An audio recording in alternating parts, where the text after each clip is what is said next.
G'day, everybody. Welcome back to Tiny CEO. Hope you're doing well. Well, this is the Ted Sarandis tribute week, so there's going to be lots of content all dedicated to the great man Ted Sarandis, aka James Morrison. I'm here mainly to address the comments from Kirk in the main show today about hot or not. But before we get into that, and I'll be taking listener questions. So if you're watching and you want to put stuff in the chat, this is the forum for it. And this show is network focused. So especially doing this one for Ted, I don't appreciate the attempts by certain Twitter accounts to say that I was laughing at Ted's untimely demise. I was clearly laughing at the absurdity of what Visionless Dave posted. I certainly wasn't laughing at Ted, and they're such hypocrites. I mean, at the end of the show today, Kirk and Mike and the team are making jokes about how Blind Mike's lost a subscriber, and they're laughing at that, and they're laughing about how Ted was the only commenter on Muttstack. So, they're hypocrites. It's okay for the main show to laugh at stuff like that. But when I laugh at how ridiculous it was that VD posted that, and let's be honest, like, that is crazy stuff from VD to be so in on the bit. His feud with Ted Sarandis, that when when the real person passes away, to still be going on with the bit. I mean, just wild. So, those people should look at themselves. We've lost a great man, and instead of paying tribute to him, they're trying to cancel me. So they should look inward. I mean, it's the same people with the Robbie V stuff. They're just obsessed with me, and it's sad.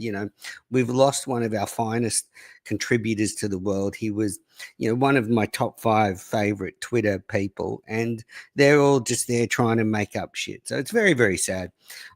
I think one thing that, and I was sort of thinking this, Kirk read out my, wonderful words that I left on the funeral, the dedication website. And it was something that Kevin from Bristol said actually on Fireside Chats, that one thing Ted was he was encouraging. I mean, I said he was grateful when I paid tribute in Hot or Not. He was grateful for all the content. As I said, he would message and say, "I've been on the road for a few hours and listened to all these shows, and thank you." And so, he was encouraging. That was what he was. And he's been encouraging, the shows I've done way back when I was doing shows with that big titted loser Red. Back in 2021, there was basically a whole segment dedicated to Ted, the listener question segment. He would send in about 8 questions, and I would answer maybe 4 of them. So, just and obviously tragic for his family to have young kids like that. As I said, just great loss. I want every show this week to pay tribute to him. Ted Sarandis, the man. I think it's just appropriate that, as someone who loved the network, we pay tribute to him and keep his memory alive. And we'll be doing, I think, sort of annual Ted Sarandis Network Awards now. We need to go back through his last awards that he gave out at the end of last year, and lock those categories away, and we'll now give them out in his honor, which would be a fitting tribute. Anyway, so why I'm here is, there were some comments made today about Hot or Not on the main show, and I can't believe I'm coming on to basically defend my guys on Hot or Not. Who'd have seen that coming? But today's show was like a time warp. It's what I was saying 2 weeks ago about Hot or Not, 2 or 3 weeks ago. The same sentiments that Kirk and the guys were echoing, that they weren't trying, that they were there for themselves, that Bree didn't listen to the show. That's what my complaints were. And I actually, look, I don't expect them to have watched Hot or Not because I told them not to, but had they watched Hot or Not, they would know I gave them very direct feedback on the direction of their show. It said they needed to pull their finger out. So I kind of agree with what they were saying, but it's just 2 weeks too late. They've turned the corner. That show, it had a pretty good episode last night on Tuesday night. Bree is now a fan of the show.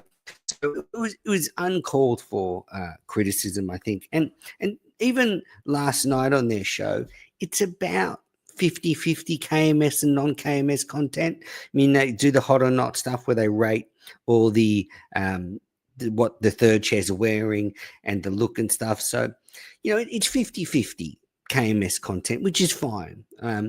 But I I mean, that's where I was coming from a few weeks ago when it was just Quinlan and John from Scranton just babbling nonsense. I said that's not good enough. But part of the agreement with the union of the networks was to, for me to give John a bit of a free, a free reign, let him be the creative person he wants to be, and give the network some creative freedom more so than when I was CEO in the past. So, I thought the criticism of me in the network today was uncalled for because I've been on top of Hot or Not since it debuted. I've made sure they pulled their finger out and did a better show, which they've done. And, I've been counseling Bree, privately that, if she wants to be part of the show that is Hot or Not, she needs to listen to some of KMS. And one thing Kirky is happy for is new listeners. So, if Bree is a new listener, that's fine. That's a new perspective. But I thought some of the stuff today was just outdated information. And I guess, going through them individually, I mean, John, as Kirk said, John from Scranton is just death on air, and he can be. He really can be. So I understand why he doesn't want to sit through the show, but when John is playing clips and stuff, he's actually okay. So that's what John needs to focus on. Play clips, be the producer, don't say much. I like Tommy Quinlan. It is all about him all the time, but I don't understand why Kirk hates him so much. Like, I do know that Quinlan listens to the show. I mean, he dead set listens to all KMS episodes. He listens to a lot of the network stuff. I understand Kirk doesn't like him, but I don't think he's just in it for himself. I think that's a bit of a stretch from Kirk to say that. I think that obviously, he likes the attention and that kind of thing, but he's a genuine fan. He's a genuine fan. And then, of course, Bree, she's a new listener to KMS. She's, I sort of, instructed her that if she wanted to be on the Minifan Network, give KMS a go, and she has given it a go. I don't think she was quite told what she was getting into when John brought her on the show. I don't, as usual, I don't think it's John lied, but he probably told half truths. So, I don't know if she knew exactly what network she was going on, or its relationship to Barstool, or its relationship to KMS. I'm not sure. John's really good at certain things, producing shows, does a great job with the Unrelated show, producing that. He produces a few other shows as well, but he's a good producer, but sometimes his communication skills kind of let the team down. So, I just found the comments today around Hot or Not disappointing because I support them. They're going up. I mean, I think there was a lot more positive feedback to yesterday's episode. I think they need to keep working on it. I think playing funny videos and reacting to stuff is good. They need about 50-50 KMS stuff, which is fine. So I think they're on the right track. And I thought, Kirk was kind of criticizing me for the fact that Bree doesn't listen to the show, and he thought that was a rule. Well, as I said, I reached out to her and I did my job as CEO, and sometimes you got to work in the shadows and a little bit softer. But also, actually, what am I talking about? I went on Hot or Not and told her while she was babbling away to put on KMS in the background. So it's all on air. But I also told her privately. She's now a fan, and Hot or Not has a place on this network. It's a fun show. It'll get better. Didn't appreciate that stuff. I just got a message from Mayo before that he saw Brando coming out of a pharmacy, like weighed down with medicine, vitamins, all sorts of drugs, antibiotics. So I reckon Brando is loading up on some pills to get ready for tomorrow's show. Big day for Brando tomorrow. Big day for Brando tomorrow. He was not well the other night, and he was not well the other night, and he was covering it up. But I hope he's okay. And I want Brando to go in. Like, he's got to promote the Brando show, and it's good for the network if he goes in. People think I'm trying to stand in his way, but we had the Kane disaster where he infected the whole studio. And if it happened again, it's going to even be a bigger stain on the network. So that's all. That's fine. Um, I hope, I really hope Brando's doing well. Had a great time chatting with him. And the other night on the Brando show, if you haven't seen it, go and watch it. And I think it's going to be fun. I did forget that it was a unnamed show day, which means it's a short show, like an hour and a half. That means Brando's not going to get a chance to say much. It's going to be a pretty quick show. They fly by, with Kirk and Mike and Dave and Justin. Brando's not going to say much. It'll be probably quite an easy landing spot for him. Now, I wonder if people want to put questions in the chat. I'm going to be taking questions. I'll take this comment from Jackson. There's clearly a rift between Menners and Kane. Absolutely not. I am a big fan of Kane's, and our relationship's never been stronger. Kane is able. If Bree was a man, Menners would never mention her.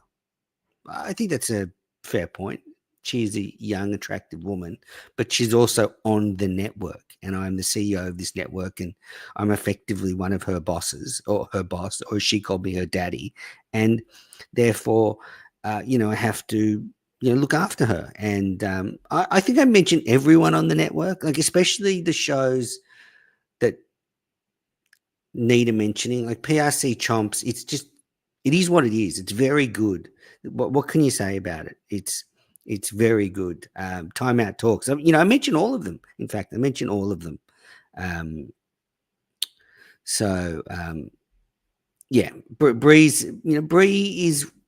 Bree cares about Hot or Not more than Quinlan and John. That's for sure.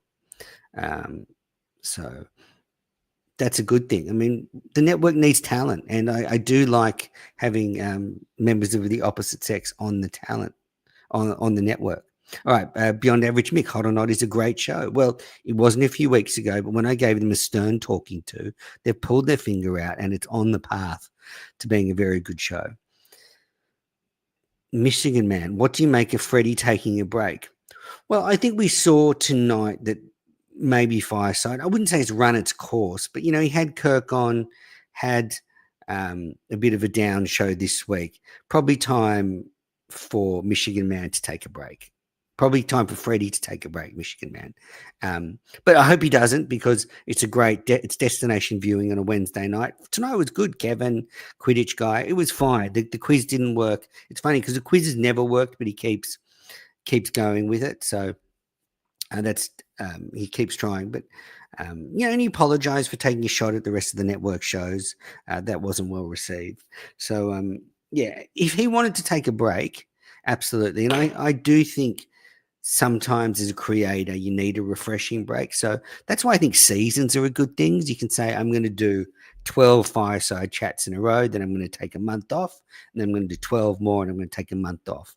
You've got to do what's sustainable, and it is relentless trying to book people. It's a constant challenge, and Freddie does a good job of it. Okay. Jackson from Australia. So Bree, see, one of her strong points was she put out a hype video for Hot or Not to get her followers to watch it. And she said John was the funniest person she'd ever met. And clearly that was a lie, but it was a good hype video, wasn't it? So I don't think John has said one funny thing in the 5 years I've known him.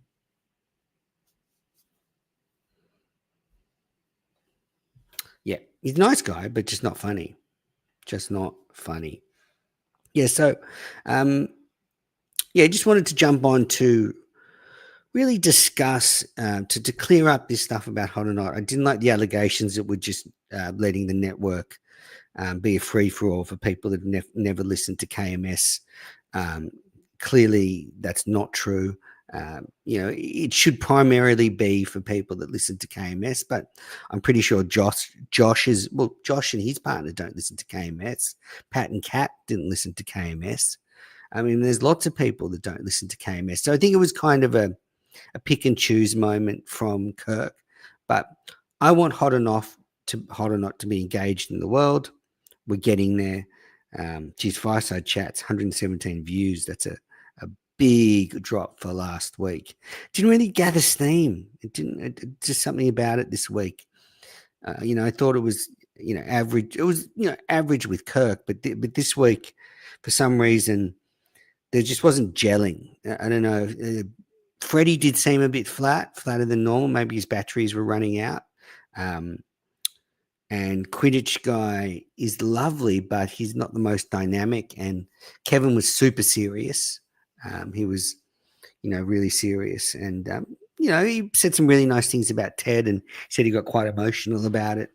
And I do think it's a bit of a wake up call. Like, we don't exactly know how he passed away, but, there are a lot of, fat 50-year-old men that listen to KMSA, plus or minus 5 years. There's a lot of people that need to go to the doctor, get yourself checked out, make sure you've had your heart checked, get your prostate checked, all that stuff, because otherwise we're going to be doing these tribute weeks with lots of Minifans. I mean, his listening audience must be like very high risk, not just from suicide, but just from, cardiac arrest, all sorts of things. So I think it's a wake-up call that we should all make sure, you go to the doctor, get yourself checked out. I went this week, booked in a blood test, and I hate needles, absolutely hate them.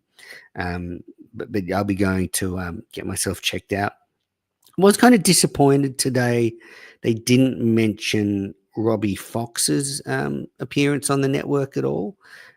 Cinema Lords hosted Robbie Fox. I didn't watch it all because I'm not into wrestling. I watched bits of it, and I do like Robbie. I've listened to his podcast every now and then on movies and stuff. But they brought up Robbie Fox and they brought up Cinema Lord, and they didn't mention the fact that Robbie Fox came on the network. I don't know what that was about. But yeah, if you're into pop culture, go and listen to Cinema Lord's pod hosting Robbie Fox. I mean, this network is humming. I think we're in the third great age of the network. Maybe we should call this the Ted Sarandis age in his honor. But, we had the first one in COVID eras where the network was popping. Then it was taken away by Kirk. Then it came back when Sneakers and myself revived it, a couple of years ago. And it had another golden age.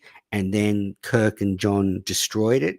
And now it's been brought back together. So I think we're in the third golden age of Minifan network content, and maybe this will be the finest age in the network history. Just a couple of things from KMS today. So I didn't get. Are they saying? Maybe I missed it. Maybe can you put this in the chat? When they said Disneyland, are they saying Florida or California? I've only been to the one in Anaheim, but I know there's one in Florida. Which one are they going to? I was doing stuff and I missed exactly where they're going. But wouldn't it be great if they go to California finally, go to Disneyland, do a show on the West Coast? We can beat the shit out of Visionless Dave for what he tweeted about Ted Sarandis. I think that'd be amazing. And it's not actually that far from me. If they went to LA, I could duck across. Oh, Disney World is Florida, where Justin's mum. Mikey Grabay is clear that Florida. Well, that's not quite as good. I think Bree's in Florida, but that's a shame. Damn, I thought if it was in California, then we could go.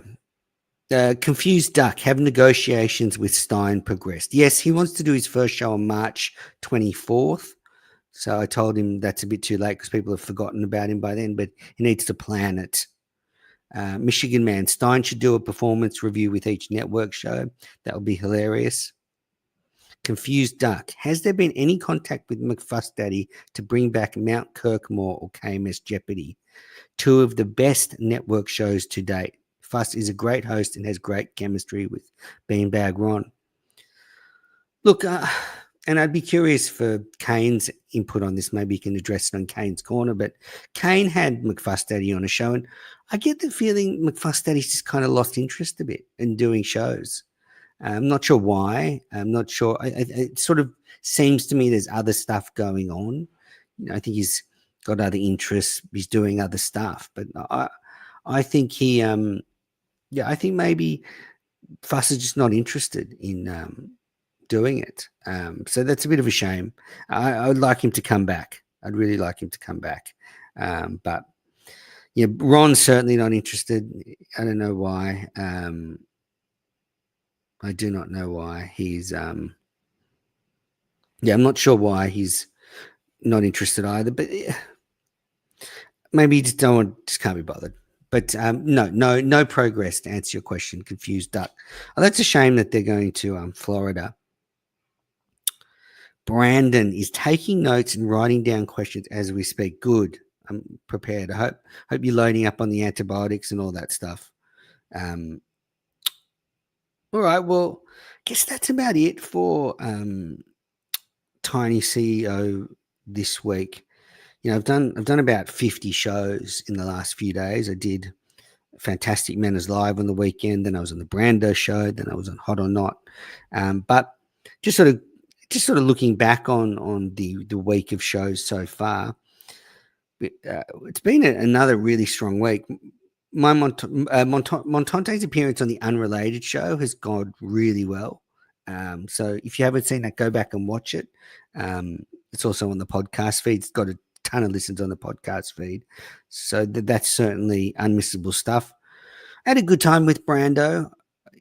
I have always watched his show, despite claims I haven't. Just forgotten his stupid rating system. But he battled through. It was his flu game. He was a bit like Jordan, and he got there in the end. And I just hope he's okay for tomorrow. And then I mentioned go and watch Cinema Lords with Robbie Fox. Timeout Talks. I mean, why can't if Kirk's going to criticize anybody, it should be them. I mean, Josh still doesn't listen to the show, despite commentating on the basketball, and his friend probably doesn't even know what KMS is. Hot or Not, have your say. Go and check it out. It's a fun show. It's getting better, but have your say. Watch it. Tweet out what you think. But again, just the main show was 2 weeks behind. I didn't like the claims that I wasn't policing the network. I am policing things in a different way. Freddie made some claims that maybe is not enough promotion for his show, Fireside Chat, on his show. Look, I just think that's just a lie. We do promote it. I retweet most of his tweets. He doesn't tag me in them, so it's not that easy, but I try and retweet all of them. And I think it's just the fact that he has sought from the beginning to distance himself from the other network shows. So, he probably needs to look inward on that one. All right. Well, look, everybody, have a good evening. Last chance. If you've got any questions, now's the time. I'll thank the chat. It's been a while since I did that. Well, thanks to Kane. Thanks to Rhett Winter. Thanks to Michigan Man. Thanks to Bren. Thanks to Stephen. Thanks to Jackson. Thanks to Mayo. I'm not sure why you're lying about Brando. Thanks to Confused Duck. Thank you to David. Thank you to John and Warren. Interesting. I can't wait to hear about how that house goes on the weekend. Who's a Montante, Mick, Dava, John, and his friend. All I'm saying is, John, don't leave your wallet lying around with David there. Make sure that's locked up in your room. Thank you, Mikey Grab Bags. Thank you, Mick. Thank you, the Nard Dog. Well, I'm a big fan of The Office. Thank you, Freddie Lynn. Thank you, Ahem Ice. Interesting one. Thank you, Brandon. Good luck tomorrow, Brandon. Best of luck. Be yourself. Thanks, everybody.